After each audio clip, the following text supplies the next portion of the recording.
Hello, everyone, and thank you for joining today's webinar, eDiscovery, Whose Job Is It? My name is Shana Horka, and I work here in product marketing at Gimel, and I am joined by our key speaker today, Gimel's product manager, Rick Wilson. I have just a couple of housekeeping items to go through before we get started. If you have any questions throughout the webinar, please feel free to submit them in the Q&A section on the bottom of your screen, and we're going to answer as many as we have time for at the end of the presentation.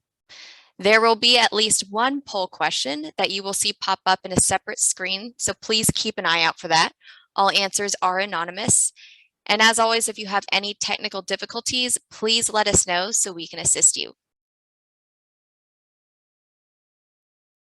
All right, so to kick things off, I have just a couple of slides here to tell you a little bit about Gimel and how we can help you take control of your information with our suite of solutions.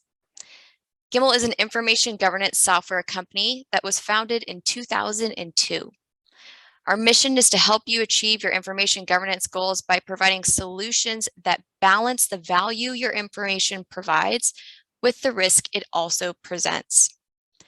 Whether you're trying to discover information in unstructured data sources, migrate from legacy systems, or comply with policies across multiple repositories, Gimel can help you achieve your information governance goals. We have a client success team and global network of partners that deliver solutions in conjunction with our key partners like Microsoft and SAP. On the next slide, you'll see Gimel's family of software products. They work together to let you create an efficient digital workplace. Our comprehensive solutions include migration from legacy systems, file analysis and eDiscovery, electronic and physical records management, and document management for SAP content. But with that, I will hand the floor over to Rick so we can get started.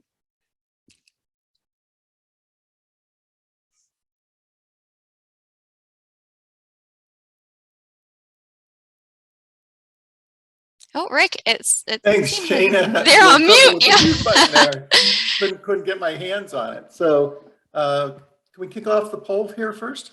Yeah, so we have a bit of a benchmark poll of how many people do eDiscovery requests today. So if you could take a second and just fill out yes, frequently, occasionally, or not yet.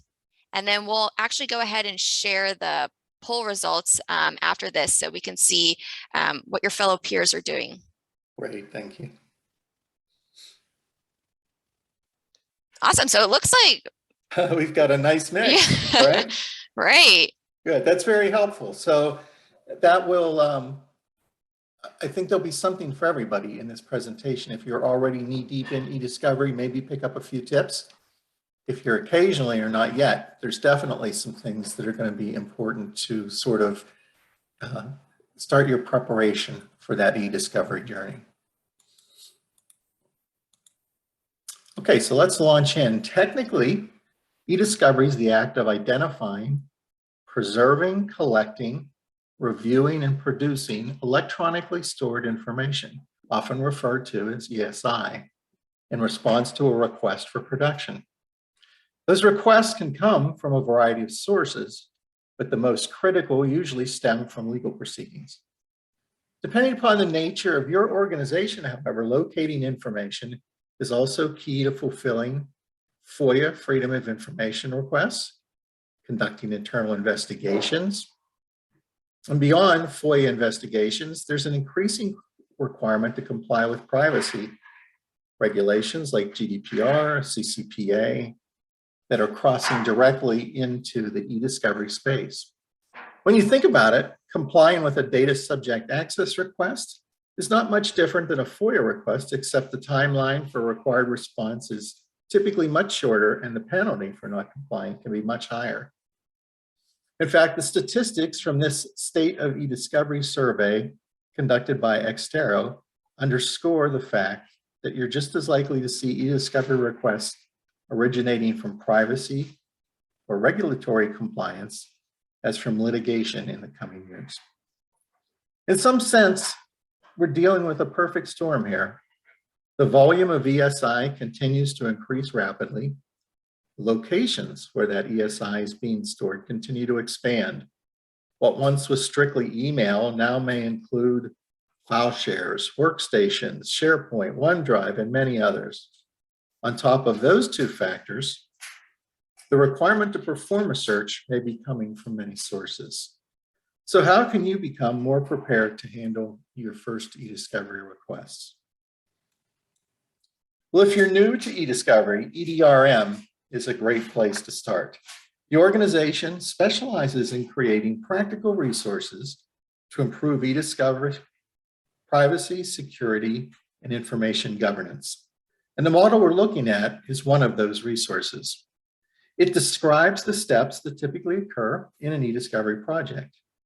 Now, you'll often hear vendors refer to which capabilities their products offer as being on the left side or the right side of the EDRM.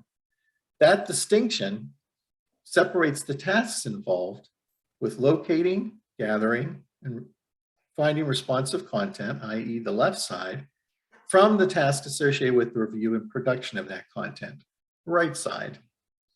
In the majority of situations, the right side processes are going to require the expertise of a law firm, litigation support organization, or other specialist. But taking control of your own left side processes, the work of locating and collecting the ESI, is a great way to control the costs associated with the right side tasks. After all, the less extraneous data you produce, the lower the number of billable hours you'll need to incur on reviewing it. So let's take a look at a few steps you can take to prepare for your search and collection effort. First, try to be proactive. The biggest step, but likely the most worthwhile, is being proactive. With all the pieces in place, eDiscovery can become like any other business process. The more litigious or regulated a company is, the more important that it becomes to establish and document your overall policy, especially rules for retention and defensible deletion. Another critical step is to build a team with the key stakeholders who can collaborate on strategies for preservation, litigation hold, and collection to avoid the last-minute scrambles. Data maps and system inventories need to be kept updated so that you know where your content is at all times. And lastly, the right resources, software, vendors, and personnel should be identified and functional. Don't forget the main expense of discovery lies in the hours required to review those documents. Those costs are directly related to the volume of data produced by your corporate systems and handed over to inside or outside counsel. Ideally, policy and process should be in place that limits your organizational data to that which is relevant to your business needs or required by regulation. Good information governance policies do this for you. Information governance is a vast topic by itself, of course, but there are areas that should be targeted with an eye towards containing eDiscovery costs, especially, as I mentioned before, maintaining those updated data maps. Where's our information coming from? And wherever possible, enforcing retention rules and policies to eliminate outdated content. In the second category, you need to focus on ensuring defensibility. Many eDiscovery requests suffer because no attention was paid to the defensibility of the request. Defensibility is the ability to justify your entire eDiscovery process and defend it under scrutiny. Think deposition or testimony in a court case. Mistakes in this area are especially damaging when dealing with requests from security or legal teams. Effective defensible policy is marked by very specific needs. The data should be preserved in as close to native format as possible. Your entire process should be adequately audited. And you should ensure that repeating the steps of your process will have consistent results. That's a big one. You should be able to always reproduce the results in a consistent manner. Preservation is making sure that the data relevant to the matter at hand is not altered or destroyed. Altering data, even unintentionally, is known as spoliation. This is a bad term. You don't want to have to deal with spoliation. It carries severe judicial penalties and can call your entire e-discovery process into question. Equally hazardous is the fact that you cannot search or collect data that is not there. Deletion and wiping activities are often scrutinized by the courts in an adverse manner, which could negatively impact your case. As discussed earlier, good retention policy will outline how automated and manual deletion will be disabled in the event of a litigation. The policy and applications that support it should be flexible enough to issue legal holds as needed, and as well suspend the routine deletions based on custodian, data store, data range, or all of the above. Verifying and assessing all of these steps is central to defensibility. Finally, let's talk a little bit about collaboration. The formation of an efficient team is essential for any e-discovery process to work effectively. Ideally, members should be empowered to create and implement policy. To that end, this team should be pulled from legal, IT, and business units, with other departments like compliance, HR, or records management supporting the overall effort and contributing as necessary. Now, of course, this is going to vary depending upon the size of your organization and the number of departments that you have. So that's just a starter guideline that I threw out with regards to your team size. Communication between departments, especially IT and legal, is critical to keep the collection process running smoothly.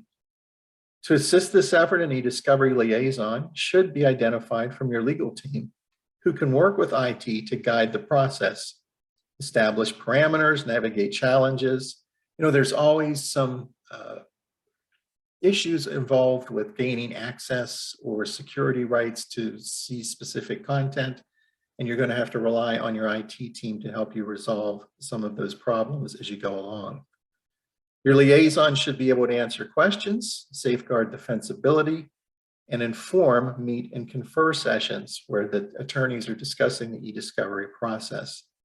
They will be the point person to ensure that collections address legal requirements while understanding technical challenges and defining the scope of the project. Once the collection process has been completed, you'll probably want to engage an outside specialist to complete the right side production tasks. Ideally, having a pre-existing relationship with legal counsel can speed this part of the process. Understanding what information they require ahead of time can help you focus your collection process and reduce the number of billable hours that they'll require to help you complete your project. As a reminder, there are a few caution areas that relate to establishing your eDiscovery process. First, this is going to take some resources. Make sure you've identified the tools you plan to use for your search and learn how to use them. This includes working with your IT resources to make sure your eDiscovery team can access any content areas that are likely to be included in the search. Don't necessarily assume that your native tools will be adequate. Microsoft 365, for example, has some great eDiscovery search capabilities for mailboxes or SharePoint, but it won't be useful if your requirements include network shares or workstations. Finally, make sure you have a sound methodology mapped out. As we mentioned earlier, defensibility is one of the main considerations in eDiscovery collection. Documentation is so important because missing details, incomplete inventories, or lost logs can really weaken your case. If your process is audited, and if you're called to testify, or even if you just simply need to justify your results to a requester, make sure the steps you have taken are clear, consistent, and repeatable. A strong process will have supporting collateral to help you track and defend your process, regardless of the tools used in your eDiscovery. Likewise, there are some caution areas to consider with respect to the ESI itself. One of these is how you intend to handle workstations. Historically, workstation collections involve dispatching a team to wherever the custodian was located to either remove their local hard drives or image their devices. Today, there are less invasive ways to handle that process, but it pays to decide upon a strategy in advance. In addition to workstations, what other repositories are actively used by your organization? File shares, Box, Dropbox, OneDrive, Google Drive, the list goes on.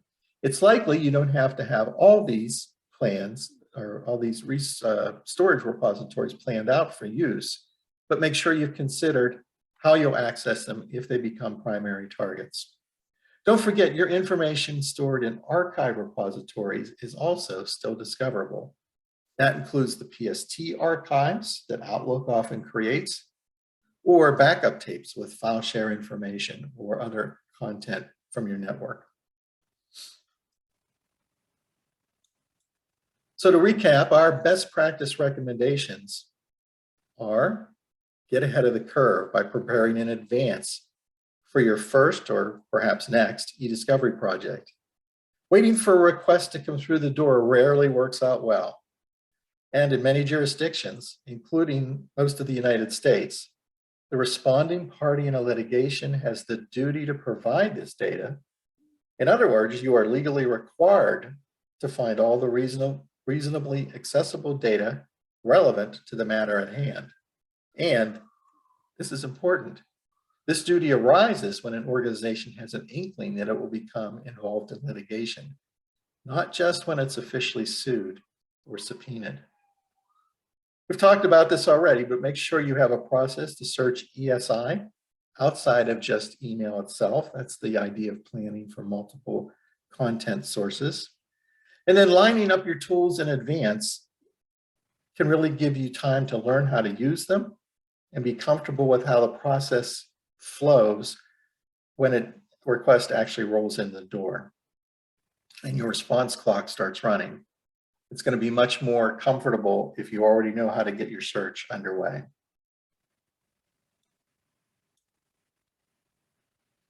So at Gimel, we believe in using the best tool for the job. We offer two eDiscovery options.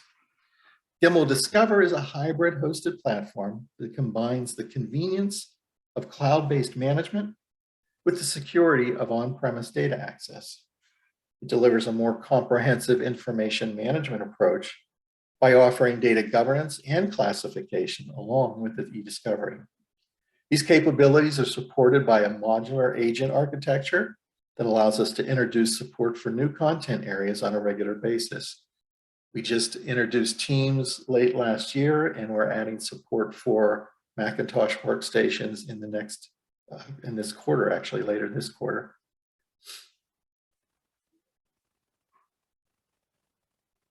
Gimel Discover is a multi-user product. It supports your collaboration requirements. So for example, you could give outside counsel access to your search results through Gimel Discover. And it has integrated custodian hold notifications to help you communicate with your custodians. Our second option is called Discovery Attender. Now, Discovery Attender is another tool that takes a more targeted approach. It's a small footprint application known for its ease of use, targeted searching, and strong reporting features. There are many Discovery Attender customers who use it jointly with Microsoft 365, performing initial calls in the cloud to take advantage of the speed that Microsoft 365 offers, then pulling those results into Discovery Attender to apply more complex criteria, custom filters, and auditing of the results. So I hope we gave you some good ideas about how to start thinking about your eDiscovery process and be able to maybe put a plan and approach in place for the next eDiscovery that you encounter. Great, and we do have one last poll question. Rick talked about a couple of our solutions. If you'd like to have more information or see a demonstration of one of those solutions, there's a poll that's popping up right up on your screen right now. Just let us know and we'll reach out. But with that, I want to remind everybody that we will begin Q&A now. I have a couple of questions here, but please submit them in the Q&A section on your screen if you have any additional ones. So Rick, the first one we have is, Have you seen that eDiscovery requests from legal extend to social media as well, or mainly internal locations within an organization? Yeah, that's definitely becoming more popular. So this spread of ESI is certainly crossing over into the social media space. I don't think it's particularly commonplace yet, but it's definitely on the horizon. Great. And then we have another one in the chat. Do you have specific guidance for the responsibilities of each group? Like what IT is responsible for, what records is responsible for, and what legal is responsible for in the eDiscovery process? Well, IT is typically the folks who have the keys to the kingdom, right? They understand how to access all this content. So again, this depends on the size of your organization, but largely the IT folks are the ones who are going to make sure the legal team can have access to all the content that they need to have access to. That includes the correct logins, the security information, the rights for their services, and so forth, that all, make all that work behind the scenes.